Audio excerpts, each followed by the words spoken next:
जय श्री कृष्णा। राधे राधे। पूर्णिमा व्रत कथा। द्वापर युग में एक समय की बात है। जसोदा जी ने भगवान श्री कृष्ण से पूछा कि हे कृष्ण, तुम सारे संसार में उत्पन्न करता है, वो सब तथा उसके संहार करता है। आज कोई ऐसा व्रत मुझसे कहो जिसके करने से मृत्यु लोक में स्त्रियों को विधवा होने का भय ना रहे, तथा यह व्रत सभी मनुष्यों की मनोकामनाएं पूर्ण करने वाला हो। तो श्री कृष्ण भगवान ने कहा, हे माता, तुमने अति सुंदर प्रश्न किया है। मैं तुमसे ऐसे ही व्रत को सविस्तार कहता हूँ। सौभाग्य की प्राप्ति के लिए स्त्रियों को 32 पूर्णमासियों का व्रत करना चाहिए। इस व्रत को करने से स्त्रियों को सौभाग्य संपत्ति मिलती है। यह व्रत अचल सौभाग्य देने वाला एवं भगवान शिव के प्रति मनुष्य मात्र की भक्ति को बढ़ाने वाला है। जसोदा मैया ने कहा कि हे कृष्ण, सर्वप्रथम इस व्रत को मृत्यु लोक में किसने किया था, इसके विषय में विस्तार पूर्वक मुझसे कहो। श्री कृष्ण भगवान ने कहा कि इस भूमंडल पर एक अत्यंत प्रसिद्ध राजा चंद्रहास से पलित अनेक प्रकार के रत्नों से परिपूर्ण कार्तिका नाम की एक नगरी थी। वहाँ पर धनेश्वर नाम का एक ब्राह्मण रहता था। उसकी पत्नी अति सुशील ऋतुवती थी। दोनों ही उस नगरी में बड़े प्रेम के साथ रहते थे। घर में धन धान के आदि की कोई कमी नहीं थी। उनको एक दुख से वह अत्यंत दुखी रहते थे। एक समय एक बड़ा तपस्वी योगी उस नगरी में आया। वह योगी उस ब्राह्मण के घर को छोड़कर अन्य सब घरों से भिक्षा लेकर भोजन किया करता था। रूपवती से वह भिक्षा नहीं लिया करता था। उस योगी ने एक दिन रूपवती से भिक्षा न लेकर किसी अन्य घर से भिक्षा लेकर गंगा किनारे जाकर भिक्षाओं को पूरा प्रेम पूर्वक खा रहा था कि तभी धनेश्वर ने योगी को यह सब कार्य किसी प्रकार से देख लिया। अपनी भिक्षा के नादर से दुखी होकर धनेश्वर योगी से बोला, महात्मा, आप सब घरों से भिक्षा लेते हैं, परंतु मेरे घर की भिक्षा कभी भी नहीं लेते। इसका कारण क्या है? योगी ने कहा कि निसंतान के घर की भीख पतितों के अन्न के तुल्य होती है, और जो पतितों का अन्न खाता है वह भी पतित हो जाता है। क्योंकि तुम निसंतान हो, अतः पतित हो जाने के भय से मैं तुम्हारे घर की भिक्षा नहीं लेता।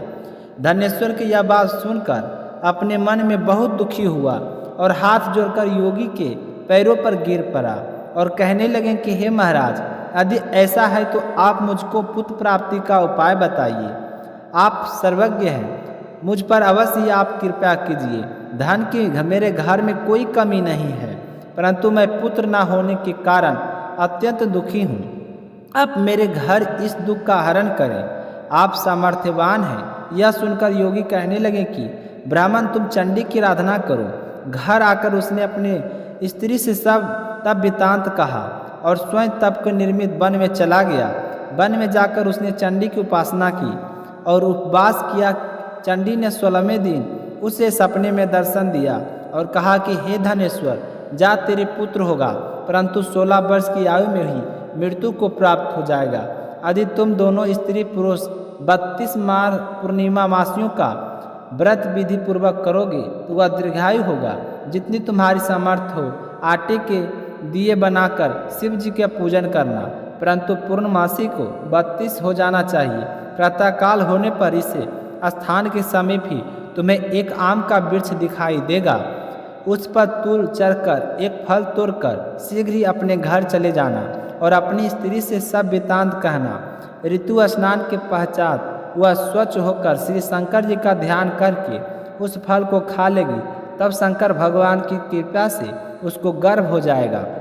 जब वह ब्राह्मण प्रातःकाल उठा तो उसने उस स्थान के पास ही एक आम का वृक्ष देखा जिस पर एक अत्यंत सुंदर आम का फल लगा हुआ था। उस ब्राह्मण ने उस आम के वृक्ष पर चढ़कर उस फल को तोड़ने का प्रयत्न किया, परंतु वृक्ष पर कई बार प्रयत्न करने पर भी वह चढ़ नहीं पाया। तब तो वह ब्राह्मण को बहुत ही चिंता हुई और विघ्न विनाशक गणेश जी की वंदना करने लगा। हे दयानिधि, अपने भक्तों को विघ्नों का नाश करके उनके मंगल कार्य को करने वाले, दुष्टों का नाश करने वाले, रिद्धि सिद्धि के देने वाले, आप मुझ पर कृपा करके इतना बल दे कि मैं अपने मनोरथ को पूर्ण कर सकूं। इस प्रकार गणेश जी का प्रार्थना करने पर उनकी कृपा से धनेश्वर वृक्ष पर चढ़ गया और उसने एक अति सुंदर आम का फल देखा। उसने विचार किया कि जो वरदान से फल मिला था वह यह है और कोई फल दिखाई नहीं देता। उस धनेश्वर ब्राह्मण ने जल्दी से उस फल को तोड़कर अपनी स्त्री को लाकर दे दिया और उसकी स्त्री ने अपनी पति की कथन अनुसार उस फल को खा लिया और वह गर्भवती हो गई। देवी जी की असीम कृपा से उसे एक अत्यंत सुंदर पुत्र रत्न प्राप्त हुआ, जिसका नाम उन्होंने देवीदास रखा। माता पिता के हर्ष और शोक के साथ वह बालक शुक्ल पक्ष के चंद्रमा की भांति अपने पिता के घर में बढ़ने लगा। भवानी की कृपा से वह बालक बहुत ही सुंदर, सुशील और विद्या बढ़ने में बहुत ही निपुण हो गया। दुर्गा जी की आज्ञा अनुसार उसकी माता ने 32 पूर्णमासी का व्रत रखना प्रारंभ कर दिया, जिससे उसका पुत्र बड़ी आयु वाला हो गया। 16 वर्ष लगते ही देवीदास के माता पिता बड़ी चिंता हो गई कि कहीं उनके पुत्र की इस वर्ष मृत्यु ना हो जाए। इसलिए उन्होंने अपने मन में विचार किया कि यदि यह दुर्घटना उनके सामने हो गई वे कैसे सहन कर सकेंगे। इसलिए उन्होंने देवीदास को मामा को बुलाया और कहा कि हमारी इच्छा है कि देवीदास 1 वर्ष तक काशी में जाकर विद्या अध्ययन करे और उसको अकेला भी ना छोड़ा जाए, इसलिए साथ तुम चले जाओ और 1 वर्ष के पश्चात इसको वापस लेकर लौटना। इसके बाद सब प्रबंध करके उसके माता पिता ने काशी जाने के लिए देवदास को एक घोड़े पर बैठाकर उसके मामा को उसके साथ कर दिया, किंतु यह बात उसके मामा यह किसी और से नहीं कही। धनेश्वर ने अपने पुत्र की मंगल कामना तथा दीर्घायु के लिए भगवती दुर्गा की आराधना और पूर्णमासियों का व्रत करना आरंभ कर दिया। इस प्रकार बराबर 32 पूर्णमासी का व्रत पूरा किया। कुछ समय पश्चात एक दिन वह दोनों मामा और भांजा मार्ग में रात्रि बिताने के लिए किसी गांव में ठहरे हुए थे। उसी दिन उस गांव में एक ब्राह्मण की अत्यंत सुंदरी, सुशील, विदुषी और गुणवती कन्या का विवाह होने वाला था। जिस धर्मशाला के अंदर वर और उसकी बारात ठहरी हुई थी, उसी धर्मशाला में देवीदास और उसके मामा भी ठहरे हुए थे। संयोगवश कन्या को तेल आदि चढ़ाकर मंडप आदि का कृत्य किया गया तो लगन के समय वर का दुर्भार्थ हो गया। वर के पिता अपने कुटुंबियों को से परामर्श करके निश्चय किया कि यह देवीदास मेरे पुत्र जैसा ही है, सुंदर है, मैं इसके साथ ही लगन करा दूं और बाद में विवाह के अन्य कार्य मेरे लड़के के साथ हो जाएंगे। ऐसा सोचकर देवीदास के मामा से जाकर बोला कि तुम थोड़ी देर के लिए अपने भांजे को हमें दे दो, जिससे विवाह में के लगन सब कृत्य सुचारू रूप से हो जाए। तब उसका मामा कहने लगा कि जो कुछ भी मधुकर वर्क आदि कन्यादान समय वर को मिले वह सब हमें दिया जाए तो मेरा भांजा इस बारात का दूल्हा बन जाएगा। यह बात वर के पिता ने स्वीकार कर लेने पर उसने अपने भांजा वर को बनने को भेज दिया और उसके साथ विवाह कार्य का रात्रि में विधि पूर्वक संपन्न हो गया। पत्नी के साथ वह भोजन ना कर सका और मन में सोचने लगा कि ना जाने यह कैसी स्त्री होगी। वह एकांत में ऐसी बात सोच में गर्म निश्वास छोड़ने लगा तथा उसकी आंखों में आंसू भी आ गए। तब वधू ने पूछा कि क्या बात है, आप इतने उदासीन और दुखी क्यों हो रहे हैं। तब उसने ये सब बातें जो वर के पिता व उसके मामा में हुई थी उसको बतला दी। तब कन्या कहने लगी कि यह ब्रह्म विवाह के विपरीत हो कैसे हो सकता। देव ब्राह्मण और अग्नि के सामने मैंने आपको ही अपना पति बनाया है, इसलिए आप ही मेरे पति हैं, मैं आपकी ही पत्नी रहूंगी, किसी अन्य की कदापि नहीं। तब देवीदास ने कहा ऐसा मत कहिए, क्योंकि मेरी आयु बहुत थोड़ी है, मेरे पश्चात आपकी क्या गति होगी। इन बातों को अच्छी तरह विचार कर लो। परंतु यह दीर्घ विचार वाली थी, बोली कि जो आपकी गति होगी वह मेरी गति होगी। हे स्वामी, आप उठिए और भोजन करिए, आप निश्चय ही भूखे होंगे। इसके बाद देवीदास और उसकी पत्नी दोनों ने भोजन किया तथा शेष रात्रि में सोते रहे। प्रातःकाल देवीदास ने अपनी पत्नी को 3 नगों से जुड़ी हुई एक अंगूठी दी, एक रुमाल दिया और बोला कि हे प्रिय, इसे लो और संकेत समझकर स्थिर चित्त से हो जाओ। मेरा मरण और जीवन जानने के लिए एक पुष्प वाटिका बना लो, उसमें सुगंधी वाली एक नवमालिका लगा दो, उसको प्रतिदिन जल से सिंचा करो और आनंद के साथ खेलो कूदो तथा उत्सव मनाओ। जिस समय और जिस दिन मेरा प्राण अंत होगा वह फूल सूख जाएंगे। जब यह फिर से हरे हो जाएं तो जान लेना कि मैं जीवित हूँ। यह बात निश्चय करके समझ लेना, इसमें कोई संशय नहीं है। यह समझाकर वह चला गया। प्रातःकाल होते ही वहाँ पर गाजे बाजे बजने लगे। जिस समय विवाह के कार्य समाप्त करने के लिए वर तथा सब बराती मंडप में आए तो कन्या ने वर को भली प्रकार देखकर अपने पिता से कहा, यह मेरा पति नहीं है, मेरा पति वही है जिसके साथ मैं रात्रि में मेरा पानी ग्रहण हुआ था। इसके साथ मेरा विवाह नहीं हुआ है। यदि यह वही है तो बताए कि मैंने इसको क्या दिया। मधुपक और कन्यादान के समय जो मैंने भूषण आदि दिए थे उन्हें दिखाएं तथा रात को मैंने क्या गुप्त बातें कही थी वह सब सुनाए। पिता ने उसके कथन अनुसार वर को बुलवाया। कन्या की यह सब बातें सुनकर वह कहने लगा कि मैं कुछ नहीं जानता। इसके पश्चात लज्जित होकर वह अपना मुँह लेकर चला गया और सारी बारात भी अपमानित होकर वहाँ से लौट गई।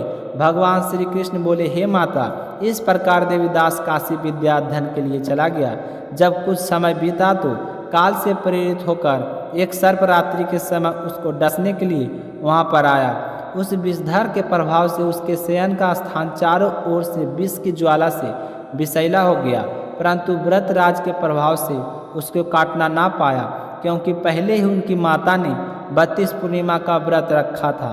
इसके बाद मध्याह्न के समय स्वयं काल वहाँ पर आया और उसके शरीर से उसके प्राणों को निकालने का प्रयत्न करने लगा, जिससे वह मूर्छित होकर पृथ्वी पर गिर पड़ा।